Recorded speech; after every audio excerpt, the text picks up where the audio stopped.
de ver todas las fotos donde estamos sonriendo como locos. Imposible olvidar las noches de amor. Eres incomparable, bebé. Si no estás neta, si me pongo triste. Tan profundo en mi alma te metiste.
Hey everybody, thank you guys so much for joining us here at New Mex Radio for this special live interview. We're coming to you live from Albuquerque, New Mexico, right here in the land of enchantment. And we have a wonderful, wonderful interview with you guys today. We have a wonderful Tejano artist, 30 years in the business, also multiple award winner, also multiple award nominee, and it's our pleasure here to have the one, the only, the beautiful Stefani Montiel. Hello, how you doing? Good, and yourself? I'm doing wonderful. Great to be back home in Albuquerque, New Mexico, and thank you so much for inviting me to be here with you today. Sure, thank you so much for coming on by. We got lots of stuff to cover. We've got lots of ground. Welcome back to your home state of New Mexico. Thank and you. Right now you're in the middle of a big tour, your big energy tour. We'll touch a little bit about that here in just a little bit. But for some of our listeners that may not know who Stefani Sullivan, also Stefani Montiel is, you started at the age of 9. And Actually, is it? the age of 3. 3? Well, that's even better. The age of 3. And you've been doing this for quite a while. You've rose up through the ranks, and you are one of the most sought-after female vocalists, female entertainers in the state of Texas in the Tejano genre. And give us a little bit of background for some of our listeners that may not know who Stefani Montiel is. Absolutely. Like you mentioned, I was born and raised here in Albuquerque, grew up doing New Mexico music, a little bit of everything else. Started singing at 3 years old with mariachi from here in Albuquerque and in Santa Fe. When I was 5, I started recording with my dad's band, Macho Power, and then he had Brown Sugar and Slamma Jamma, and so that was the band that I kind of later got involved with my dad's band. And then at 9 years old, I started recording my album, the Angel Baby album, and so that's the song that really kind of took me to new heights and opened so many doors for me, and really became one of the biggest hits, I think, here to date, still in New Mexico. And it's a song that's very, very special to me, that really started my career, kicked everything off for me. And then I kept on recording, doing New Mexico music, a little bit of country, a little bit of R&B, played at the state fair here many years, and all the fiestas and everything around the great state of New Mexico. And then after I graduated high school, was given a contract in Tejano music out in Texas, and so I signed with Capitol Records, which later I was released from that contract. Thank God. And then I signed with Sony, and Sony kind of just really kicked off everything for me in the Tejano music industry, and kind of the rest is history. That's awesome. That's Sony Latin, by the way. Yes, Sony Awesome. Discos. Mm-hmm. You know, some of the stuff that you mentioned there, Angel Baby for one, it is very popular. It's one of yours that put you on the map. Mm-hmm. You've come a long way from then till now. We've seen some of your shows and all of your social medias. Wonderful stuff there from all of your shows. And we'll touch a little bit once again on your tour that you're on now, Big Energy Tour. There's a reason why it's called that too. If you guys haven't seen one of Stefani Montiel's shows, that's exactly what it is, Big Energy. And for some of our listeners too that may be chiming in, this is your hometown once again, Albuquerque, New Mexico. You were born here. We'd love to see you do a show here. Get you Me back too. here to New Mexico. Do you know some people that might be able to make that happen? I mean, I'm just That'd be great. Along the way, leading up to today, who have you looked up to as some of your role models along the way? You know, as you're young and then moving, I'm sure they kind of change and up the ladder. And let us know who some of those are. Yeah, early years definitely. I was inspired. Oh gosh, I listened to, of course, all the New Mexico artists, from back in the day. Like I was submersed in New Mexico music in my early years, and then it kind of became where I loved Madonna and I loved Mariah Carey and Tanya Tucker and Linda Ronstadt. And then from there it was Laura Canales and Selena, and it just kept growing and growing from there. But it was just so many female artists because obviously I'm going to be drawn to the vocal abilities of those amazing women, and as you're an aspiring artist, you're growing, you're learning, and a lot of them I would mimic, try to sing like they sang and try to hit the notes that they did, do the runs that they did, and it's a learning process. You take little bits and pieces of all these artists who inspire you, and I think that's kind of shaped me into who I am today. I'm a little bit of everything, not just Tejano or not just New Mexico, definitely not R&B, but just a nice mix of all of those put together. Right, and it shows in your genre of music too. It shows in all of your your songs, even your new releases now, they've got a little bit of that rhythm and blues, some of that, country and some of that stuff. It's awesome, that you could get them all together in one genre and do what you do, and you do it well, Well, thank you. Also, along the way, who have you collaborated with, or is anybody you'd like to collaborate with now? Gosh, throughout the years, we've done a lot of work. I've had an opportunity to work with the biggest of the and the best of Tejano music. Jay Perez, Gary Hobbs most recently. We've done some work with, the Three Divas, we did that. You're putting me on the spot and making me actually think now. Who? Shelly Lares.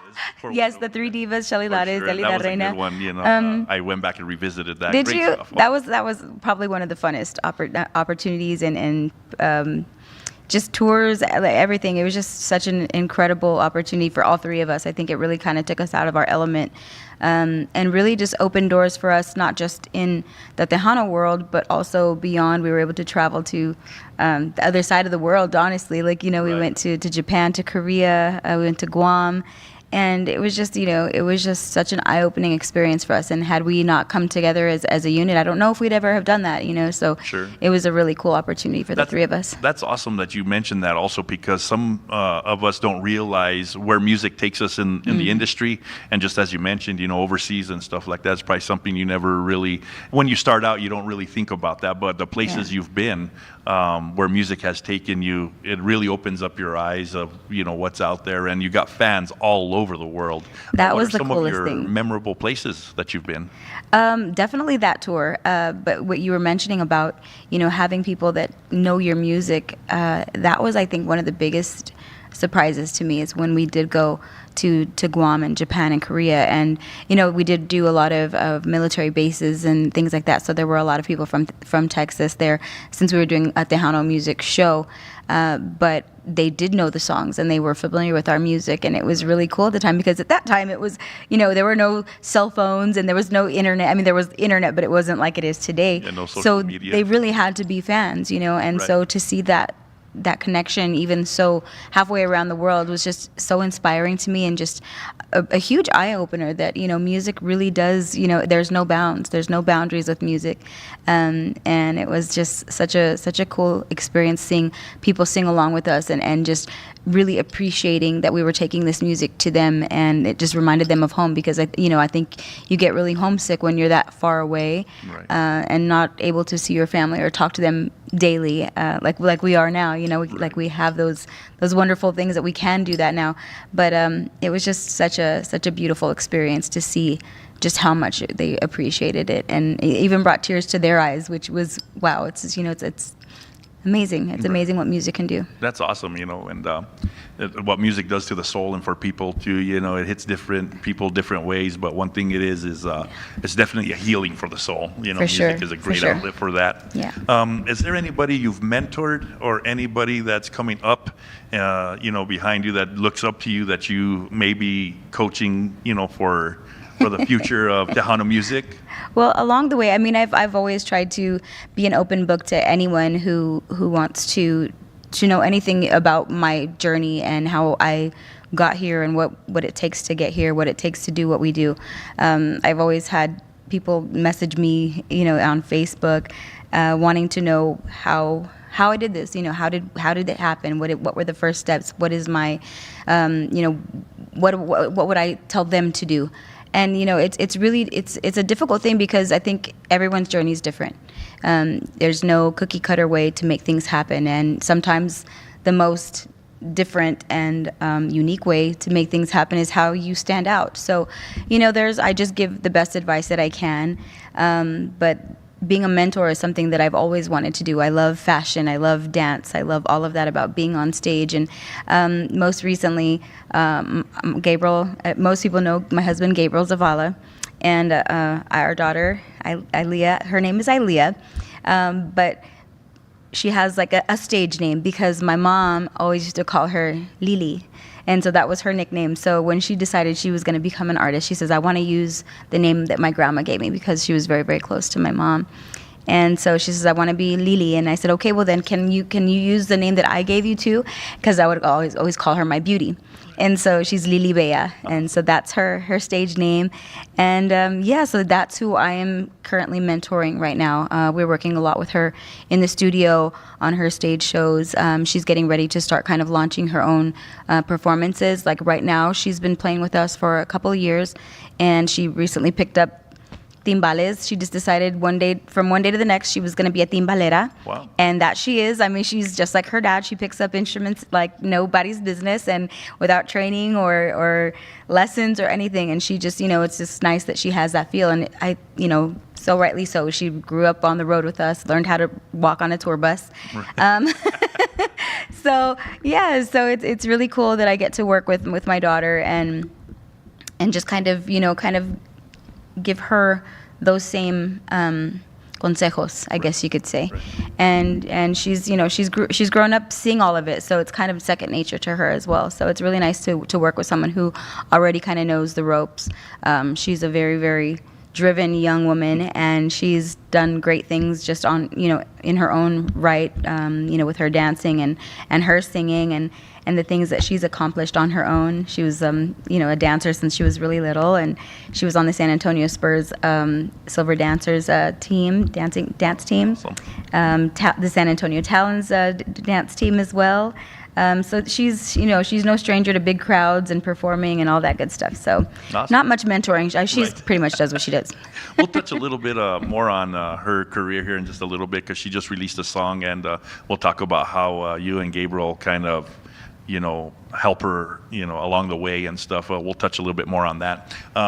For those of our listeners that are tuning in, which we thank everybody for tuning in on New Mex Radio and also on your Facebook page as well. Yes. Also, your thought process before a show, or maybe even in the studio. What does it lead up to put a Stefani Montiel show together? It's a lot. It really is. People don't see the behind the scenes work that goes on.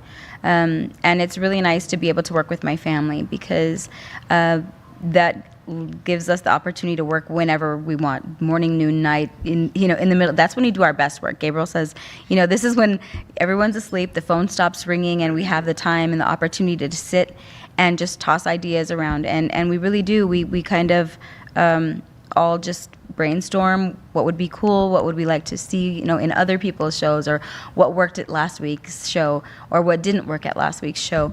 And, we all still like to listen to different styles of music as well. So we try to incorporate some of that, like we always have. We've always kind of put a little bit of country in our shows, or like I said, some R&B, some rock and roll, a little bit of everything. And I think that is really important because most people don't just listen to one style of music anymore. I think maybe at one time it was like, this is my favorite and that's all I listen to. But everything is so diverse and so easily accessible now. You put on Spotify and you can hear anything you really want, any type of genre in the world. And that's really inspiring as well because you can draw from those different styles and genres and sounds. And so we do a lot of that. We do a lot of mixing and just kind of changing up our style and keeping it fresh and unique and exciting. We don't want people to get bored of our sound or bored of what we do.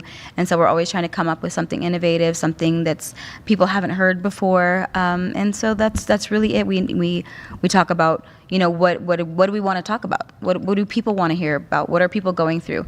And we try to talk on, those subjects as well, touch on those subjects and just connect with people. That's really the basis of what we do is connecting That's probably with our the audience. biggest thing is the connection with the crowd and stuff. I've seen some of your shows also. Like you say, fashion is a big one for you. It's good that you concentrate on the fashion. You also have upbeat songs.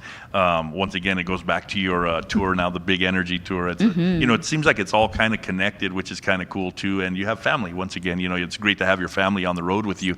Your daughters, your sisters with you as well, and Yes. Gabriel and stuff. So that's wonderful. Can we delineate who Stefani Sullivan is and Stefani Montiel is from your personal life and your life on the road? Absolutely. So, yeah, I was, Stefani Sullivan up until I left New Mexico. And when I went to, actually, when I was here in New Mexico, I think most people knew me as Stephanie or Stephanie Angel Baby. They would just call me, that was kind of like the little nickname that people had for me. And then when I went to Texas, I was just going by Stephanie. And then when I left Capitol Records, another artist came in at the same time, around the same time, a little bit after I was signed with Capitol. And it got confusing because there was two Stephanies.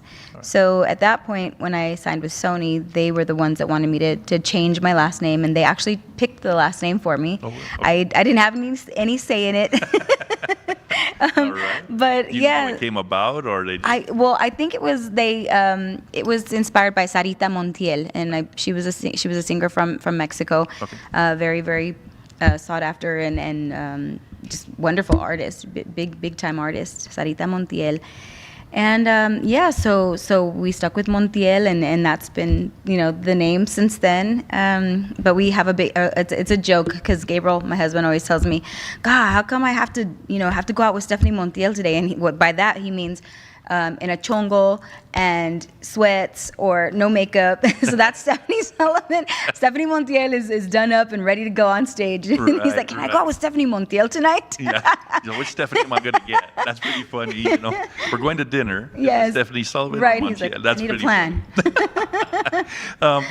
Your personal life also on the road and stuff. Trying to delineate the two. I'm sure, your powerhouse couple for sure. You and Gabriel have a lot going on. He's your producer as well. And of course, having, your daughter brought up and stuff like that now. Some of the life lessons, what are some of the things you've learned, in the music industry in the last 30 years? Oh my goodness. I've been so fortunate to have had my family around, because I think that, although I have gone through a lot of bad things and bad times, I think everyone probably does, because that's just the nature of the business. You're not always gonna have a hit song. You're not always gonna have great shows. You may have 2 people at your show, or you may have no people at your show, and then you can go turn around and the next day you're singing for thousands of people. And I think that, I used to get really discouraged when I first started, and I just used to think like, why does this keep happening to me? But it didn't. It's just that you see what's going on in your life, and you don't always see what other people are going through. Right. So I think you have to tell yourself to stick with it, and it doesn't matter how long it takes. If you have that perseverance, and if you truly do love what you're doing, time is not you can't. Success doesn't have a time limit. You can't say, oh, I can only hit till this sign. I can only hit till this age. No, or you can't say, you can't start now. You're too old. I don't think that that's a factor in anything. I think if you have what it takes, if you have a passion for what you're doing, and you have a God-given gift, God gave these gifts to all of us to share with the world, and it doesn't have a time limit on it. Right. So I think that we have to, believe in ourselves, because no one can believe in you if you don't believe in your own talent and your own, the things that God has given you to share. So you have to believe in yourself. You have to know that God put you on this earth to do something special. And so I think that that's, one of the biggest lessons that I've learned is time. Time, it waits for no one, but it also doesn't have a time limit. You can, you can start later in your years. You can keep going. Look at Celia Cruz. She was just such an inspiration to so many people, and she did some incredible things in her later years. That I think that's when she really did hit. So so just keep going. I try to tell artists who ask me. You said that earlier. You asked, do they ask what is a good consejo? I always say consejo because it means so much more to me than just the other words that right. Just kind of like, it's, do this, do that. But a consejo is something that's very special and very heartfelt. And I think that, when you just need to do things and do them in your own way and in your own time, and also trust that God has your back and He's going to help you through any of it. And family is a huge importance to me, and I know that I've talked about that with other younger up and coming artists. Keep your family close, because for the most part, they're not going to do you wrong. They're never going to steer you wrong. They're always going to be honest with you, and they're going to steer you in the right direction, and they want the best for you. So right. That's another one that's really important to me as well. That's good, and having your family around, like you said, also is a great support system. I mean, you have your family around with you on the road, and it's a rock solid support system for you. Absolutely. Two things you touched on there I wanted to say is also, you have to believe in yourself, and you did touch on that. That's key for any musician or anybody in any line of work, but you do have to believe in yourself. And one of the things I like that you said was the time. Timing is everything, and I think that there's trials and tribulations when anybody starts. You seem to have gone through some of those, and I was going to tell you, what are some of your, you kind of touched on it already with that question, but what are some of your, low points? Because not everything is as glamorous as it looks sometimes. Yeah. You've taken a lot of work and a lot of time to get where you're at, but some of the rock hard ships that you've had. Mm-hmm. I'm sure there's some memories that you've had of some of those, and not to touch on them a lot, but because right. Everybody thinks every show is sold out, every show is great, but they're starting out. Especially like you said, you don't know who's going to show up. You don't know. We all take a chance. You don't know who's going to show up and if it's going to be, sold out or not. Right. I'm sure you've had experienced some of that. Absolutely, and I kind of touched on it earlier as well. I was actually let go from my first label, from Capitol Records, and I thought my world was over. It was my first experience going to Texas. My whole family had basically moved over there.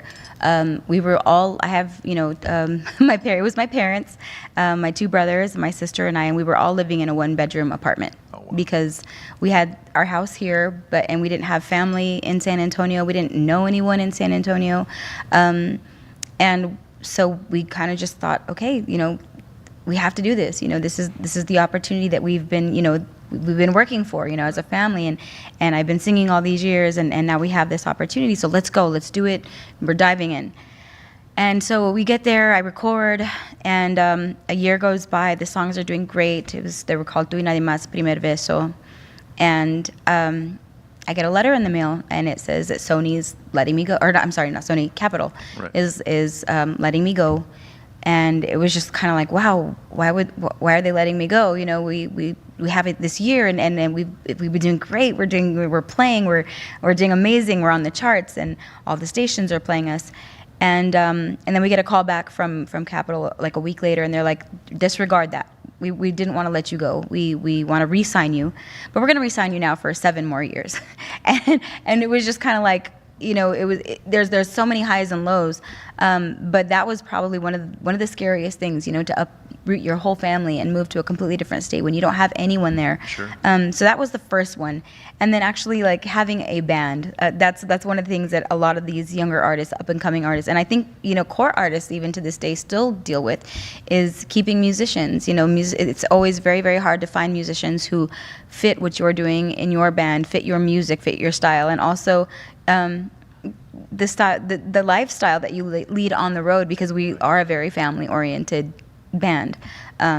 We're not huge partiers, and sometimes musicians are like, nah, I want to go party, this is my time away from from home, I want to go party. And we do have fun, we have a great time, we enjoy life, but we also do have the kids on the road with us sometimes. And sure. My father is my manager, Dwight Sullivan, from here from Albuquerque. My sister is also with us, and she has a daughter, and then my daughter is on the road with us. She has her 2 babies, and we do take them sometimes. So it's just, you have to find the right fit of people to help you to get where you're going, and who just have the same vision as you. You have to be around like-minded people who have the same core beliefs, and want to see you succeed just as much as you want the entire group to succeed. And when you find that, it's you have to hold on to that. But when you have that, other people see it as well, and so they come and they take them. And so that was another really hard lesson that I had to learn, is you're not always going to have the same people. It just, things happen and life happens, and there are going to be artists that are bigger and can offer more money, and that was something when I was first coming up. I would cry and cry because we'd lose musicians left and right, because we had some great musicians. Right. But that was another one, and then definitely it's definitely hard for a woman in Tejano music, and I think in any type of music. Most things, there's definitely more men involved in a lot of the different things, management, and things like that, and bands definitely, there's not usually female artists or female musicians in bands.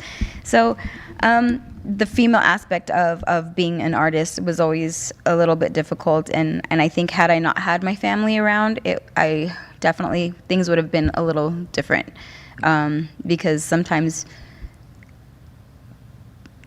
people feel like they can take advantage of you or blackmail you to do things that they want you to do, or to have you wanting to work with you or whatever. And I'm just so grateful that I had a father and a mother who stuck by my side and were right there, to always be there to guide me and to give me good advice, and kind of just be that liaison between me and having to deal with any of that. So you have to be very careful, because people will take advantage of that, and especially at such a young age, because a lot of these girls, we're so green, we don't know the business, we don't know how things work, and sometimes people do take advantage of that. For sure, and it seems like you've overcome a lot, and we touch on that only like if we have any younger musicians that are listening to the interview, or if they go back and listen, just to give them a little background, a little insight of what to expect, Yeah, Also, biggest aha moment when things started to break through for you? That would be, I went to Monterrey, Mexico, pretty early on. I think it was late 90s when we were doing really, really well. We were signed with Sony at the time, and they asked me to go to Monterrey, and they named me the Reina de la Feria de Monterrey, which was, it's a really big deal. It's a huge event that they have in Monterrey, Mexico. And I was asked to open up for Bronco. And so I think, I knew Bronco was huge, and especially at that time, that was when they were just really, really hitting, and they were just, the coolest thing ever. They still are, but even at that time, it was like Right. They were just ginormous. And so when they said we'd be, sharing the stage with them, we were going to be opening, I was just kind of like, okay, we got this. So we go and we have our band, and we were so young and so green, and I get up on that stage, and I literally thought I was gonna have a panic attack, Really? because I didn't realize how big the stage was, and there were over 100,000 people at this event. And when I got up on the side of the stage, because you couldn't really see it from where we were, where they drove us in, and we were backstage. It was an outdoor event, and I got up on that stage, and I was like in a panic. I was literally in a panic because I just looked out, and all I could see were heads, like people's heads in cowboy hats, and I'm just like, when does this end? Right.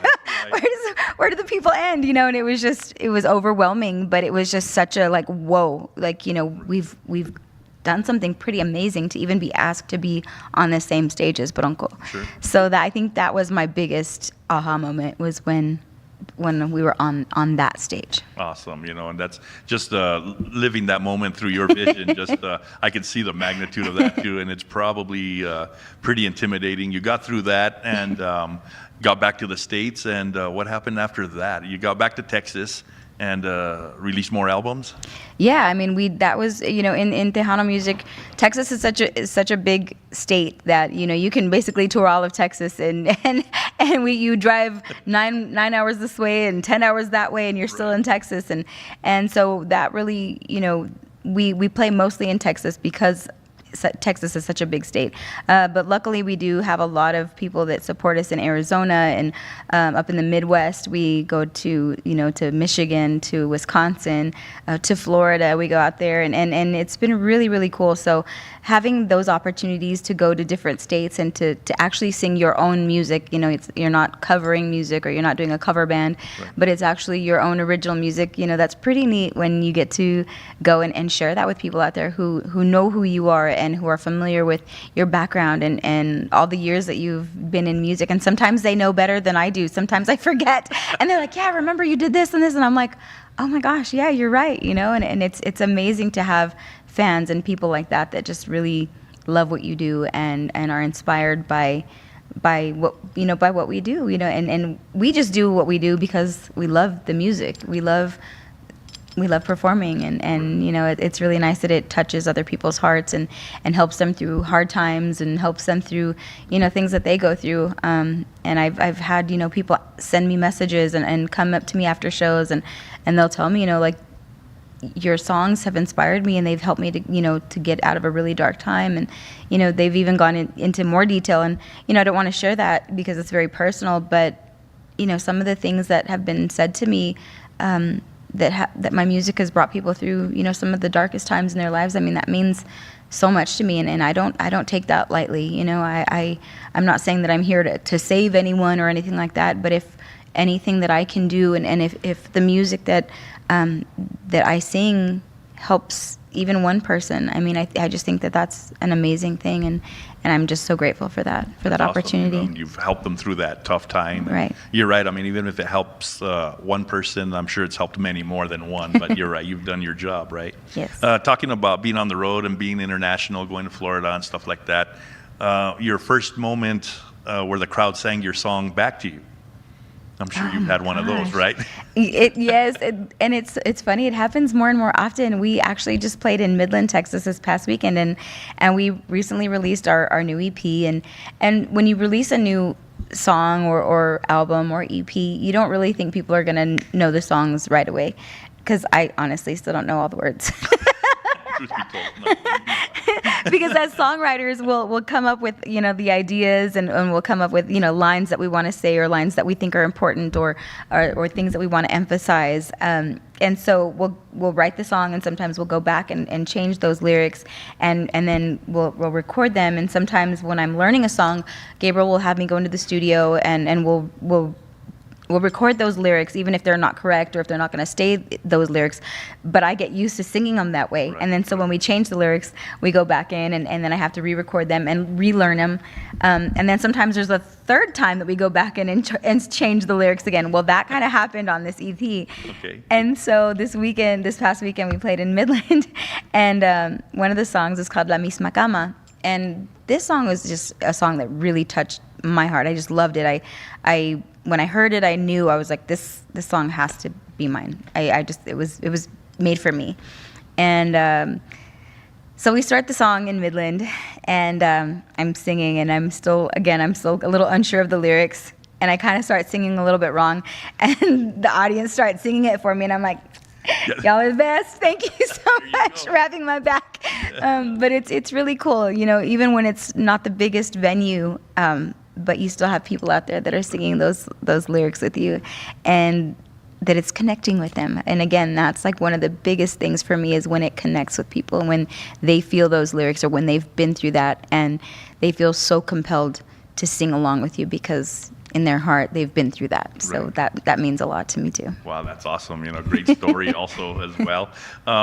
Collaborating and working with your husband, not everybody has that. Yeah. Your producer, it has a tendency to probably be a little bit better and a little bit more intimate with your songs, only because you two are married. How does that work? How's your thought process with him as well? But once you guys, collaborate and get an idea down, how does all that work with the two of you? So Gabriel has a way of working, and he will come up with music. He'll come up with the music, with the idea. And then he'll come up with lyrics, or I'll give him a topic that I want to sing about, or something that I want the song to say, or a certain line that I want to stick out in a song.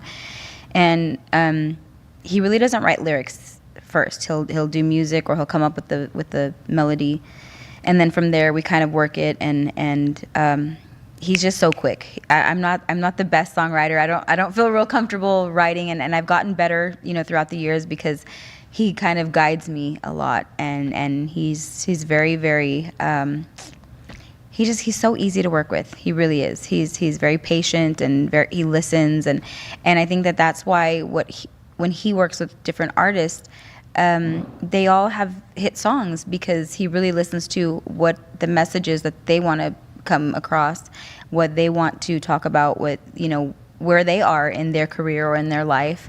And also I think age is a thing as well. He comes up with songs that have are better for a younger demographic, if that artist is a younger artist, and if they're a core artist and they've been around for a long time, he comes up with something unique that maybe they haven't said before, and I think that's just so important, and that's why I think us working together has worked for so long, and it's also that there's a mutual respect there, aside from us being together, and as a unit personally, what brought us together was music. That was really what started our relationship. He tried out for my band, and and I couldn't stand him at first. Oh my gosh, he was that annoying guy that was always like, hey, I don't have a car, can you take me here? Hey, I need to do this and I need to do that.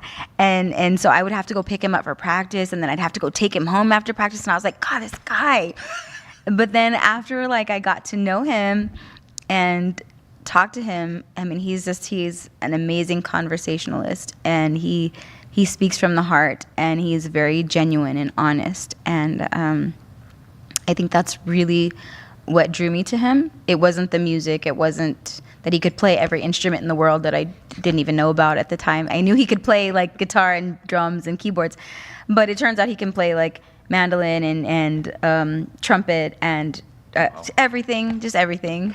but yeah, so it was just, the connection was more of just a personal connection, and we talked a lot, and we got to know each other first, aside from the music. Yes, it was because he was playing in the band, but that was what drew me to him. And I think that is just what is so great about him as a producer, is he's so personal, and he listens. He really listens to what an artist wants to say and how they want to say it, and he will stop at nothing to really just, work till all hours of the day and night and week and years and months. And I'm like, okay, you still working on that same song, Gabriel? But he won't stop until he's completely satisfied with it, and he loves it, and he loves it for that artist. Right. And that's a big thing for him also, putting his heart and soul into these. It's a big thing to be able to, like you guys, once again, living together, keeping professionalism and then your personal life. But one big key, he listens. And I like the way that you said that. He listens to the artist. He listens to what needs to be done. And that's a big thing in the music industry, Absolutely. One other thing that you touched on, which has always been the lifelong debate, I think it is still a debate, is what comes first, the melody or the words? And it's interesting that you say that we come up sometimes, and maybe not all the time. It doesn't work out all the way, all the time, but melody first, write lyrics to it, or do you write lyrics and then write the melody to it? More often than times of not, I probably imagine you probably just knowing that probably write the melody to, or if it's some catchy phrase. It's hard to know which one comes first. It's interesting you touched on that. Yeah, and Gabe, I mean, it like I said, it isn't always like that. But Gabe, I mean, he can be driving.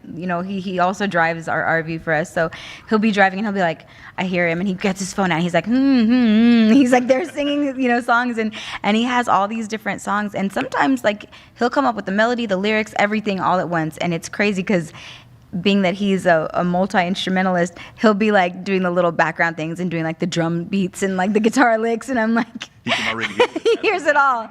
Yeah, so it's pretty cool. And me, I do have like melodies, things like that, but mostly for me, it's the message, it's the lyric, and it's the what I want to get across to the people. So, like the song La Dueña, I was like, I knew I wanted to sing something about, being the owner of someone's heart. And so I said, I want a song that talks about me being la dueña de tu corazón or de tu vida. And so Gabriel was like, okay, cool. And so he came up with the music like within just a matter of hours, and it was just like and that's one thing, once he starts it, it's not just the melody or just the guitar of him playing it. It's like it's a full-blown production. Wow, that's amazing. Gifted for sure. Yes. Not everybody can do that. That's right. You touched a little bit on he can play almost every instrument and stuff. Yeah. That's a talent in itself. Do you play any instruments? I play a little bit of piano. I took piano lessons here in Albuquerque, but I just took piano lessons because I wanted to do my voice lessons. And so my parents were like, well, you can't do voice lessons if you don't do piano lessons. And I was like, okay. So I did my piano lessons, and I did my Mary Had a Little Lamb and whatever I had to learn to get through it. I can play chords and, just a little bit here and there, a little bit of guitar. But no, I definitely am not an accomplished musician by any stretch of the words. I see.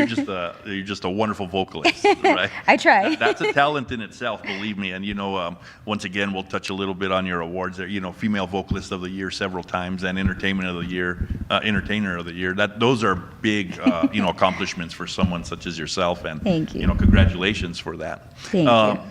Let's talk about your daughter here for a little bit now. We touched a little bit on it earlier, but she's got a single out, Lily Bea.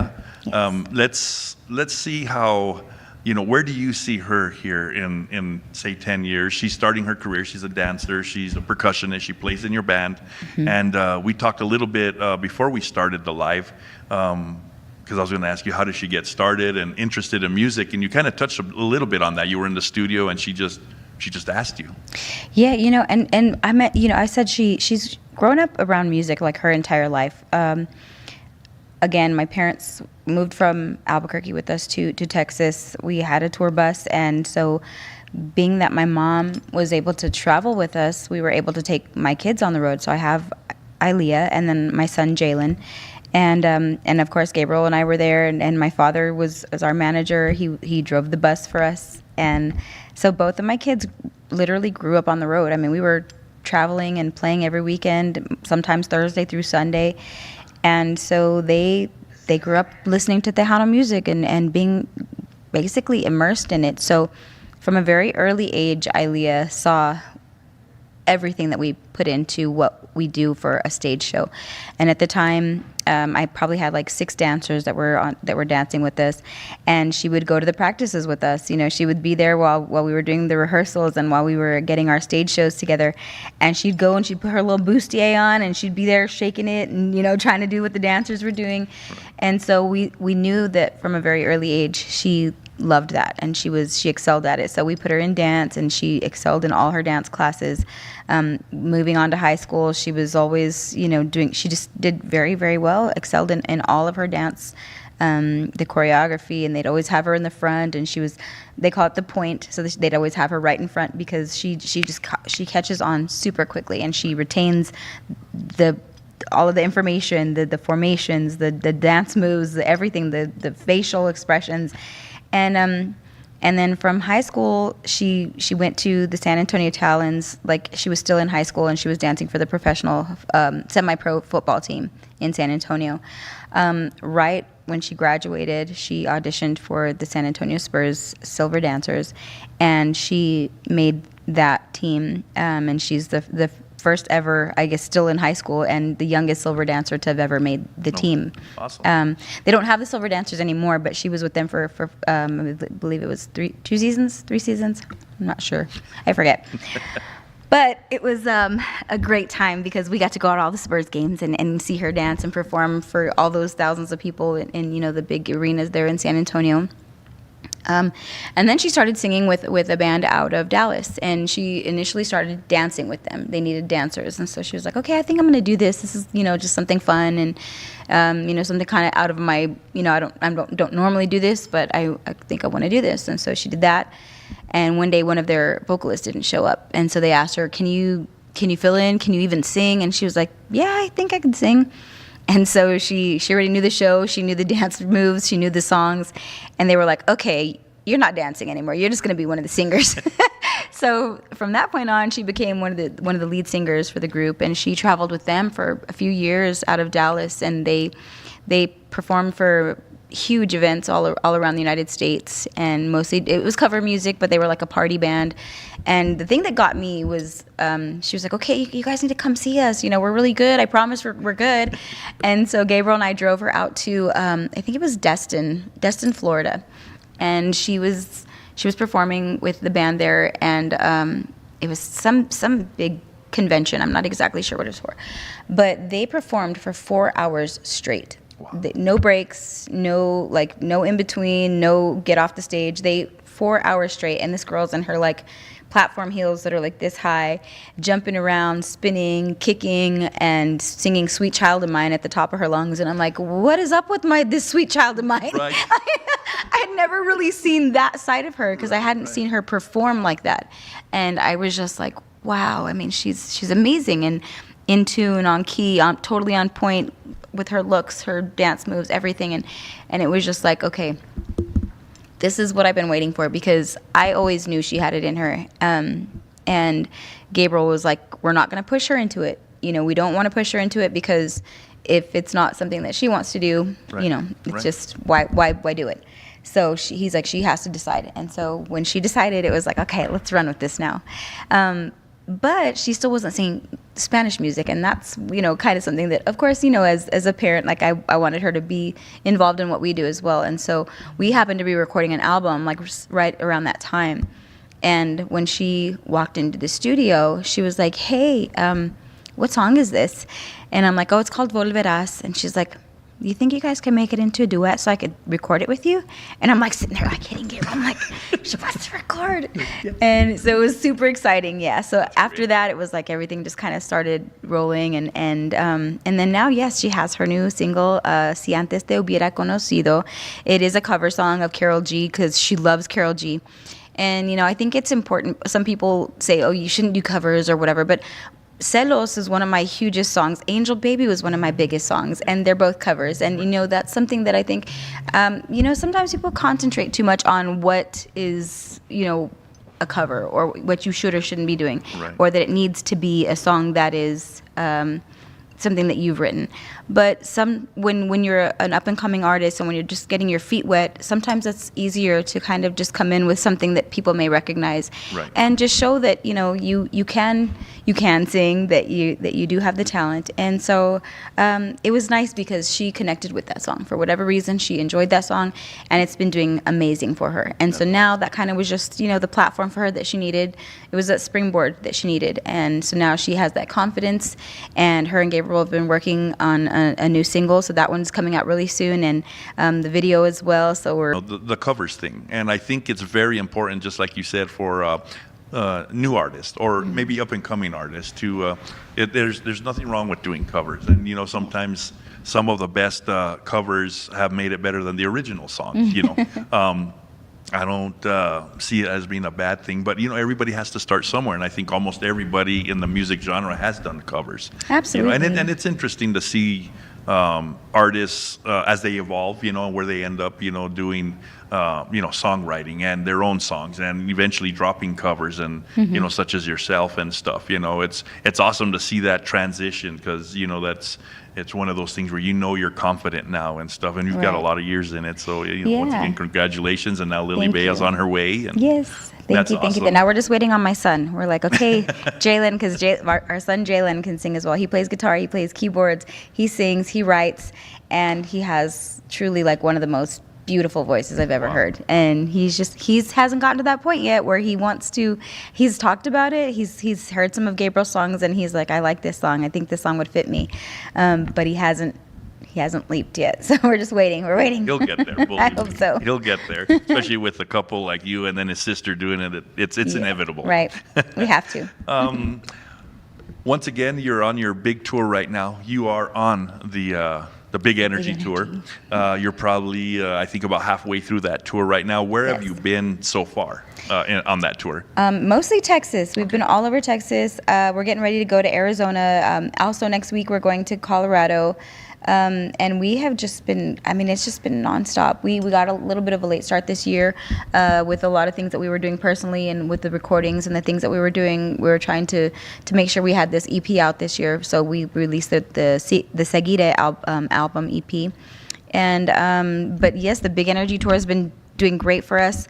We won the Entertainer of the Year award for last year's Tejano Music Awards, so that's been kind of like helping us with this Big Energy Tour, because I think we know, we try to plan ahead, starting back, like in September, October, we start planning our new tour, and every year we do a new theme or a new look, a new name.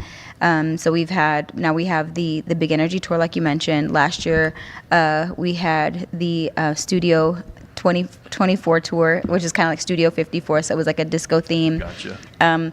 The one before that was La Buena Vida. So we always kind of have just like a theme and a look for each tour, so that it's something unique again to the audience. It's something we can incorporate different music. Last year we incorporated like some of the disco songs, and we changed them into like a cumbia. And this year the Big Energy is just all about electrifying the crowd. We with our show, with our dress, the colors, we want bright colors that pop and that are gonna, just catch people's eye. And, so we start planning that the year before. So like September, October, we start brainstorming, and we're like, okay, what are we going to do this year? What changes are we making? Right. What songs are we going to do? Right. How are we going to make this unique and different from the year before? So, we've been planning to tour all over the United States. We just, anywhere that we can be, that we have an opportunity to be, we'll be there. And this year has been no exception. We've continued to be super, super busy throughout this first leg of the tour. So we'll see where the rest of the year takes us. We still have open dates. So, and like I said yesterday, we just booked Tucson, Arizona. So, it's just, you just never know where it's going to take you. So. Right. Also, being in the middle of the tour right now, what states do you have left, and where's the tour headed right after this? After this, we go back to Texas. We have a couple of dates in San Antonio and then Carrizo Springs. From there, we head out to Colorado, and we'll be in Colorado, I believe it's August 8th and 9th in Pueblo, and then in Brighton, Colorado. So, and then back to Texas after that. That's great. That's awesome. Hope to see you. If anybody's listening and you're in any of those cities or close by, make sure you get on out and see the Big Energy Tour. Stefani Montiel. We know you like Dion's. Oh, God, I love Dion's. I'm going to open a Dion's in San Antonio. Right. Besides Dion's, you have any other favorite New Mexico restaurants here in the land of enchantment? Golden Pride, of course, because I love carne adobada. Because in Texas, they don't have carne adobada. It's I don't even know what they call it. They call it something else. Carne guisada. They have some other names of stuff, and it's kind of similar, but it's not. They don't have the red chili, of course. So yes, anywhere that I can, even McDonald's, because I can get green chili on my burgers. That makes a big difference for sure. We went. My grandbaby loves. So this is kind of funny, but he loves the bread from Little Caesars Pizza, right? Okay. So he always just wants that bread. So I was like, okay, I have to go get him the Little Caesars bread. So I go and I'm looking at the menu while I'm sitting there, and it shows the Little Caesars pizza, and it has green chili, and I'm like, oh, you can actually get green chili on the pizzas here. So I love that about, being back here in New Mexico, because I miss that so much. I miss the red chili and the green chili. And the only time that we really get it is during chili season, when they kind of take it out there to Texas, and we can get some of it out there. Right. And then Whataburger also kind of has the green chili burger. So that's like when they bring that back, I'm like, oh. Yep, there you go. I was going to ask you, what's your favorite, red or green? Both. I mean, just because I don't get to have it often, so I'll take both of them all day, every day. Christmas girl right here. There you go. That's awesome. And you're right. I mean, it's hard to get these chilies that we have here. Hatch is always one of the best. I mean, and I'm more of a red chili kind of guy. But Are you? There are certain things that you need to have green chili with, yes, for sure. For sure. I just had what did I have the other day? The green chili stew. And it's really cool because my dad's family, they're from Derry, New Mexico, so they were chili farmers. Right. So that that runs in the family, and so it's kind of a cool thing too. But yeah, so that's awesome. I'll take it when I can get it, all of it. I'm all about that. Is there any New Mexico artists you'd like to collaborate with here in New Mexico? Oh my gosh, yes, all of them. Well, you definitely need to get back then to New Mexico. No, there's so many great artists out here. I mean, of course, Darren Cordova has always been such an amazing friend and mentor. Just watching from afar to see what he's done, and the kids, they're all so amazing. And Danette, we've talked about doing a collaboration together, so that's kind of something that we maybe is in the works here pretty soon. That's awesome. I did do a song with Ernestine back a few years ago. I recorded a song in 1999 called Un Ratito. And my grandmother, Frances Varela, she loved that song. And so I recorded that song because she said it reminded her of my grandfather. Oh, wow. So in 1999, I recorded that one.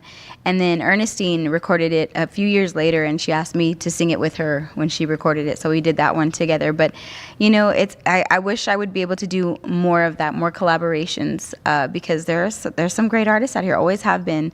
And, the styles are different, and everyone has such a unique sound here. And I just, I grew up on that. I carry that with me, and those were my beginnings. And so I hope that, here pretty soon I can do more collaborations and get back to New Mexico more as well. That's awesome. That's great.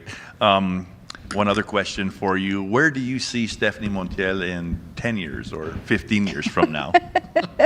Let's see, on an island somewhere. No, I don't know. Geez, I've always talked about, wanting to be a mentor, and not only just a mentor, but being that what Gabriel does, with producing artists and things like that. My background isn't so much in the arranging or things like that, but I love the stage aspect of what I do. I love putting together the stage show, the concepts, the lights, the designs, the costumes, the choreography. And I think, sometimes as an artist, you don't really think of that. I know I didn't when I was small. My dad used to ask me because I would stand in one spot, he would tell me, "Do you have gum under your shoes?" And I'd be like, "No, why?" "Well, why are you stuck there then?" And it was like, oh yeah, I guess I kind of am stuck here. So that really inspired me to do more on stage. And I think, people enjoy that. People enjoy you engaging with them. And I would like to work with artists as far as that goes, because sometimes you don't really know. You don't know what to do or how to engage or how to talk to people, and it's it's trial and error, it's learning, and it's really just engaging with the crowd. It's paying attention to what's going on out there and what people are doing and where people are from, and you have to remember names, states, cities, and it's a lot. It can be overwhelming sometimes, but sure. I think that's something that I would like to do is really start working with younger artists on the stage aspect and on the image aspect of what they do for themselves. That's awesome. The way you say that, because you're right. They could use some coaching. Mm-hmm. All new up and coming artists can use coaching and also a little bit of mentorship. You're probably one of the most perfect persons for that, because not only do you have skill on stage, you have the background, and you also have the fashion part of it also as well. So I think it would help a lot of those younger up and coming artists for that, and great coaching by your dad too as well. Yeah, of course, yeah. Look where you're at. And be like, "Do you guys have gum down there on your shoes?" Exactly. Oh man, that's wonderful. Yes, sir. Go ahead and get some shout outs to the people watching. watching live. Sure. We want to send a bunch of shout outs here. Let's see. Cheyenne Signs is tuning in. Evan Cordova. Amanda Macias is tuning in. Amanda. Ivan Reyes is tuning in. Thank you guys so much for tuning in. Also, Ivan Gonzalez. Thank you so much for tuning in. Ray Zambrano. Also, Yay. Gabriel Zavala. Ooh, my baby. Also, Ashley Ramos, she's tuning in. Thank you so much, Ashley, for tuning in. Miranda Hartzog is watching. Love you, Marianne Miranda. Torres, Omar Hernandez, also Guillermo Martinez. Cool. Here come, put those thumbs up as I'm reading your names. I want to see that you guys are still on and watching. Thank you guys so much. Once again, Guillermo Martinez, Jacob Mendoza, Roland is watching also, Ivan Gonzalez, Lisa Rubio, Ray Zambrano, Javier El Gatito Hernandez, also Marianne Torres. Let's see who else we've got here. Jennifer Garcia, Evan Cordova is watching as well. Rafael Trujillo is watching. Thank you so much for tuning in, Rafael. Ivan Reyes, Julie Martinez, Norma Salazar, Grisel Fernandez, Norma Salazar, Anthony Fernandez, Antoinette Lucero. Thank you so much for tuning in, Antoinette. Dwight Torres Sr. is tuning in as well. Sofia Lopez, Paul Martinez, Leah Zavala is tuning in as well. Debbie Maldonado.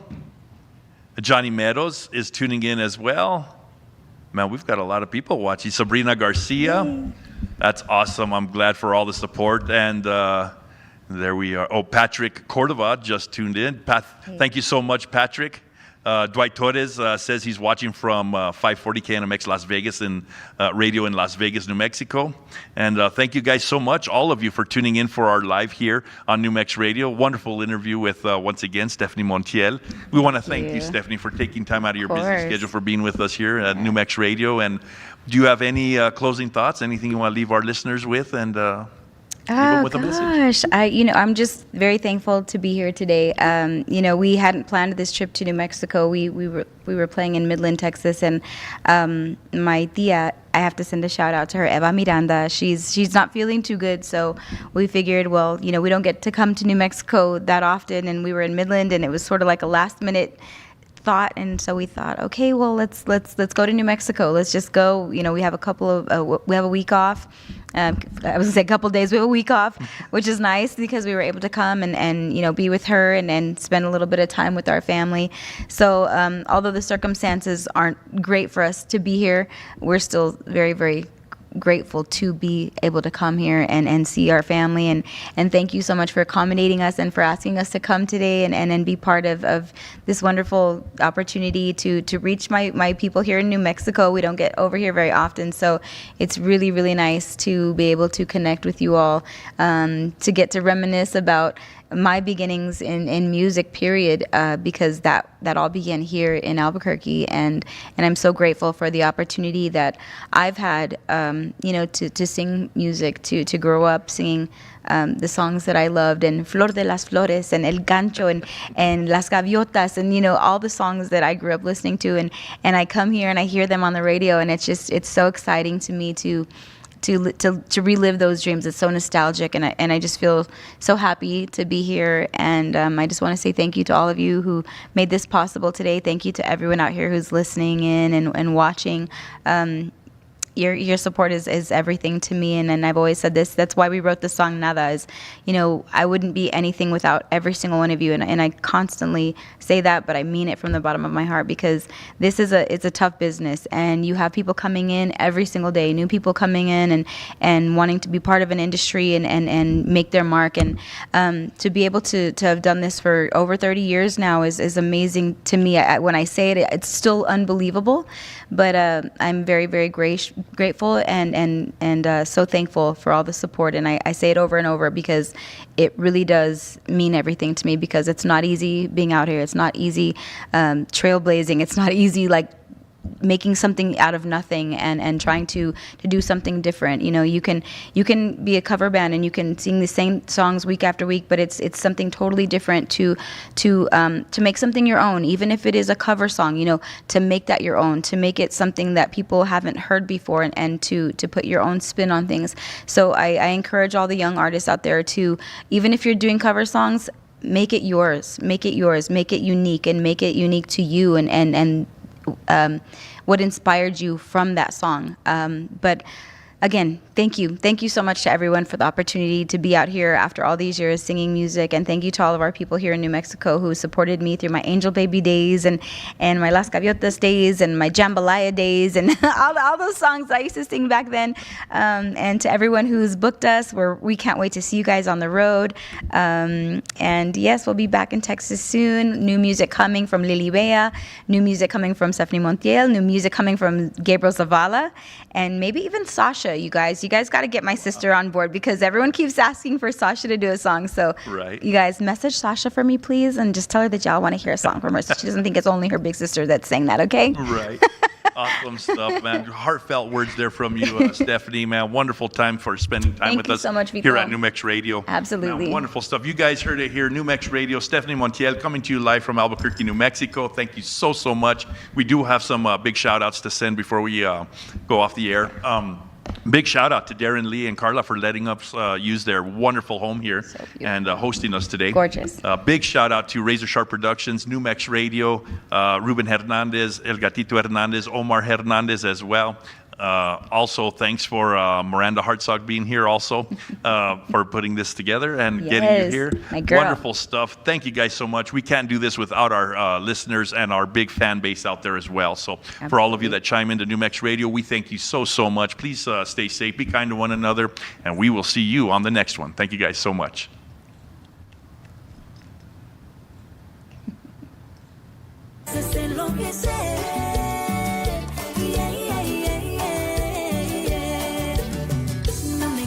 De ver todas las fotos donde estamos sonriendo como locos. Imposible olvidar las noches de amor. Eres incomparable, bebé. Si no estás neta, si me pongo triste. Tan profundo en mi alma te metiste.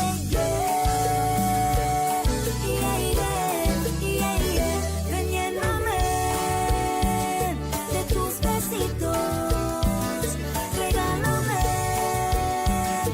esos quesitos exquisitos, lléname tus besitos, regálame esos quesitos exquisitos, bebé.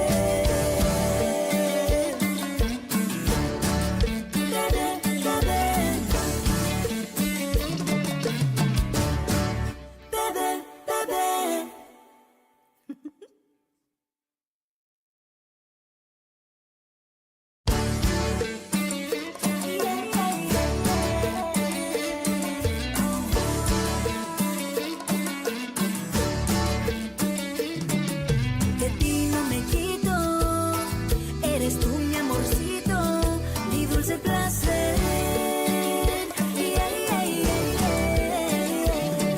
Yo te quiero conmigo, de verdad te lo digo, me haces enloquecer.